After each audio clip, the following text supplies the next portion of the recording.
Shalom, this week's Sedra Behar say, do you make a bracha on all the mitzvahs that you perform?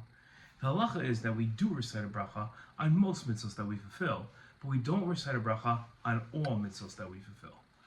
In this week's Torah portion, we learned about the obligation of the Sanhedrin to count the years leading to the Yovel year, the 50th year. The question of brachos is raised in connection to this mitzvah. Now, at the start of this week's Torah portion, we read this pasuk about counting the years towards the Yovel. It says, "You shall count 7 weeks of years, 7 times 7 years, so that the period of 7 weeks of years gives you a total of 49 years." The mitzvah of Yovel depends on the counting of years that was observed in the Beit Din for all of Israel. There are 2 mitzvahs in the Yovel count. One, to count 7 years 7 times, like counting the Omer. However, in the counting of the Omer, each Jew must count on their own. As it is written in the Torah, you shall count for yourselves. While the years of the Yovel are counted by the court on behalf of all the Jewish people. As it's written in the Torah in the singular, you shall count for yourself. The second mitzvah is to sanctify the 50th year to make it a Yovel year. As it says in the Torah, you shall sanctify the 50th year a year. The Cheskuni wrote a comment on the phrase, you are to count for yourself 7-year cycles 7 times. Seeing that the Torah speaks of counting in the singular mode, i.e. by a single person, it addresses the court, which will proclaim the start of the Yovel year. There's no need for the court to recite a bracha on their counting, as there is when counting the Omer. As part of family purity laws, a woman counts 7 days of not seeing blood after a menstrual cycle.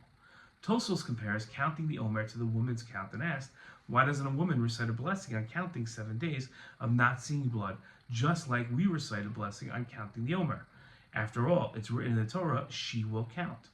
Tosfos answered on his own question, we recite a blessing only for Yovel, which the court recited a blessing for every year, for they can always count without interruption. The same applies to the counting of the Omer. However, if a woman sees blood during the 7 days, this negates what she previously counted, and she must start counting again. Therefore, she shouldn't recite a blessing. The debate between Cheskuni and Tosfos centers on whether it is necessary for the court to recite a bracha on a mitzvah that they fulfill. The purpose of the bracha recited on a mitzvah is to declare that the action being performed is being done because it's a mitzvah, not for personal benefit. For example, there could be multiple reasons why a person sits in their sukkah. It could be that it's nice weather outside and a person prefers to eat outside. A bracha on sitting in the sukkah is recited to declare that we're sitting in the sukkah because there is a mitzvah to sit in the sukkah.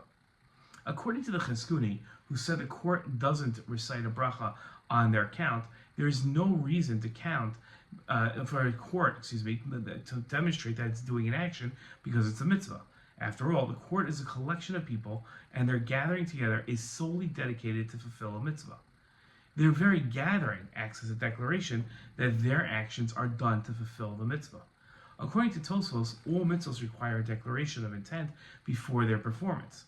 This declaration is obligatory, irrespective of who is reciting the bracha. Shabbat Shalom.